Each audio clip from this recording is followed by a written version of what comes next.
This is Red Eyes Radio. My name is Henrik, and you are very welcome to the program. This is Internet Talk Radio on many of the subjects that we consider to be the most important and interesting in the world. We are based out of Sweden on the Scandinavian peninsula, but you can of course follow us worldwide through our website redeyescreations.com.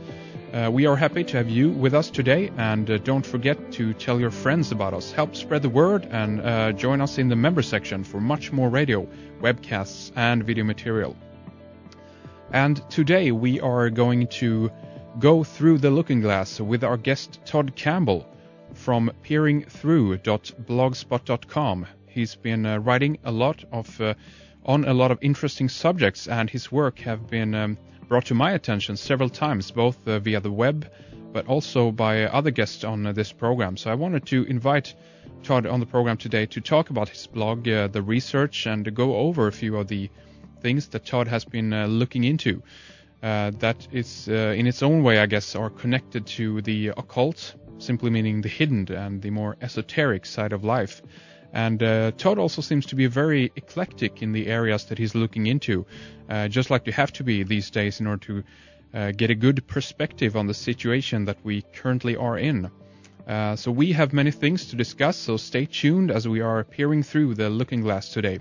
Welcome to the program, Todd. It's great to have you here. Henrik, it's an exceptional honor on my part to have been invited, and I'm just excited to be here. So thanks for having me on. It's great. We have so many different things we can talk about today, and as always, I want to talk about beginnings, as it were, right at the start of the program. It's always interesting to hear why people start up things like blogs and their research, and why they even begin to look into some of these areas at all. What would you say? What was the Kickstarter for you, as it were, Todd? With my blog and stuff, I started the blog back in March of 2007, and it really came about through just stumbling across other people's work. Quite frankly, at the time, for some reason, I was getting more and more into looking at what had happened with 9/11. And, the whole thing initially didn't sit right with me. And then, 6 years later, still wasn't sitting right with me. And I was wondering why no one was still, or at least I was perceiving that no one was still discussing it. And so I started, hunting around online and started coming across, people that were still kind of talking about it. And so that kind of started things. I was coming across people like Freeman Fly and Alan Watt were some of the first people that I kind of discovered that were discussing some of these topics. And so I was listening to them because they were both doing podcast type situations, and so there was a lot of information that I could get, almost on a daily basis. And I had already had, growing up, I was already interested in the occult and UFOs and conspiracy theories and things like that, and so it just kind of rekindled my interest in those topics. Yes. And then, the more I started to research that, the more I saw, I started discovering some other folks like Jake Kotze and Ben Farahall, the two of those guys specifically, really, and that, they were writing about some, other related topics, but not specifically just 9/11, sure. And saw some, that they were really getting at some very interesting things and things that very much appealed to me and that I felt, were a concern, frankly, in the world that we live in today. And so I got kind of inspired that I felt like I needed to do something myself, and I wasn't exactly sure at first what that was going to be. And then I was like, well, I'll just start a blog. And at first I was really just looking for it to be kind of a clearinghouse, if you will, of information. And so I had a lot of links to various other websites for places for people to find more information. Because I never really fully considered myself a writer, and I still don't to some extent.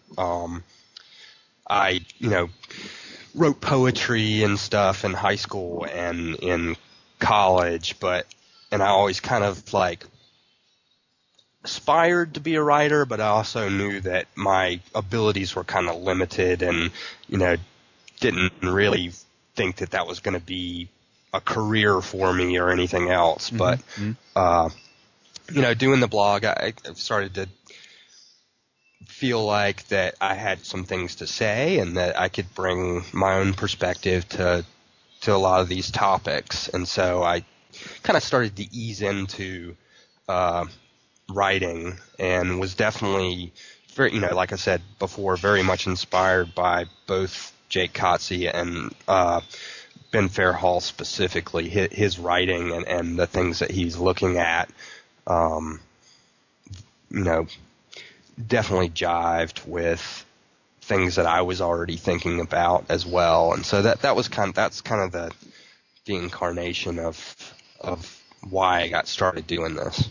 Very interesting, and it's fascinating because not every single time, but in many cases with people that are fairly recent, shall we say, into these types of topics, 9/11 definitely seems to be the portal, I guess, to a new dimension of our lives in a way. This is the thing that opens up people to new areas and new research, and all of a sudden you're off on, you're through the looking glass, as it were, right, Todd?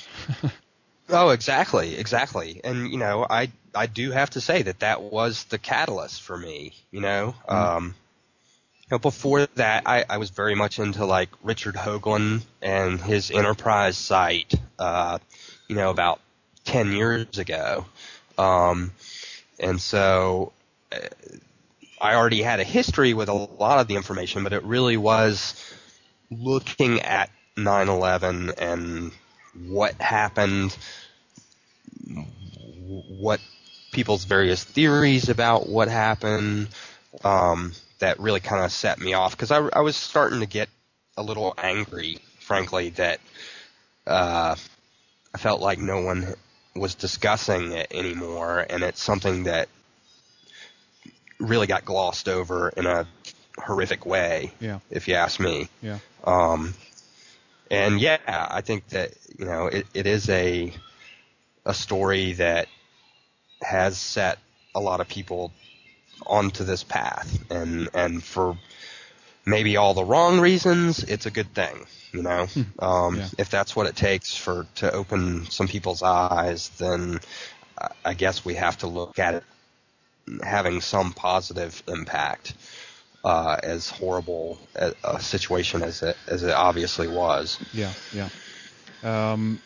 And as with so many things, this with the 9/11 as well seems to be a very much an occult event, meaning that it's a hidden event in that sense. It's right there, it's in our face, obviously, but the motives, the reasons why, and what actually happened that day again seems to be something that is hidden or veiled to the majority of the people. We're handed the official storyline of the thing, and again the majority are accepting that and just swallow it, hook, line, and sinker, as they say. But was there something specific about that you didn't?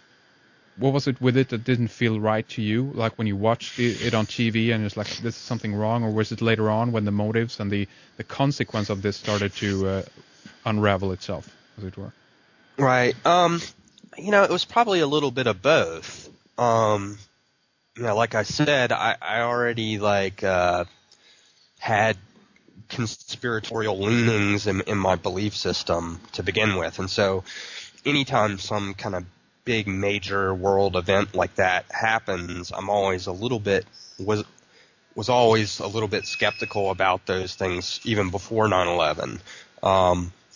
And I certainly was that day, but I didn't, not enough information had come out. Things were still very strange, especially in this country, with the all the anthrax attacks that took place after that. That period of time here in the States was very strange and very surreal. People were just walking around not having any concept of what might happen from any moment to the next. Yeah, and you were on the East Coast as well at that time, so you were pretty much, fairly close, I guess, to the center of these events. Is that right? I'm in southern United States, so far enough removed from New York, obviously. Yeah. Okay. But I had a number of friends that lived in the city, and so, trying to communicate with them after it happened, was kind of an immediate response, trying to find out if they were okay or whatever. Yeah. And so that was one thing that, was on my mind at the time. And then, I live about 60 miles from the CDC, Center for Disease Control, which, wasn't necessarily a big thing at the time, but when you live around this part of the country, you can't help but know, and it's always kind of in the back of your brain somewhere that place is really close, and that's kind of an odd and ominous thing to know. Yes. Frankly. Yes. So, if we move on from there a little bit and we can keep 9/11 as it were in the back of our heads and keep that and maybe return to that a little bit later. You're looking at a lot of different things, as I mentioned before, very kind of eclectic. And what I'd like to ask you about is what is it about certain things that kind of spark your interest? Either if we talk about, as you mentioned, like a world event like 9/11, that's a huge thing, but there are also kind of minor things going on, things that seemingly are on the surface level unimportant, but there's something that makes you react to it, or something that makes you want to research it even more.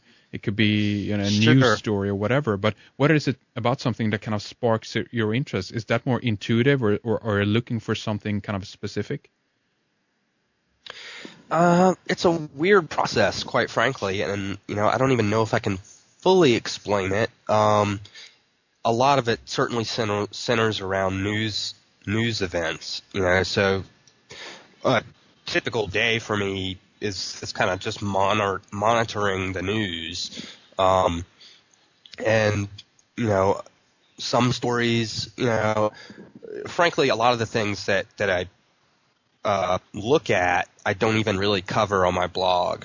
A lot of the more political things, New World Order type stories that come out, in terms of surveillance and our rights as citizens and things like that. They're kind of being trampled on a daily basis. Yeah. As much as I think those are, in a lot of ways, the most important stories that we all should be really focused on. Those aren't really the stories that I kind of tend to cover on my blog, mainly because I think that there are other people out there that do it quite well. Right. And I think people like Alan Watt, I really look to him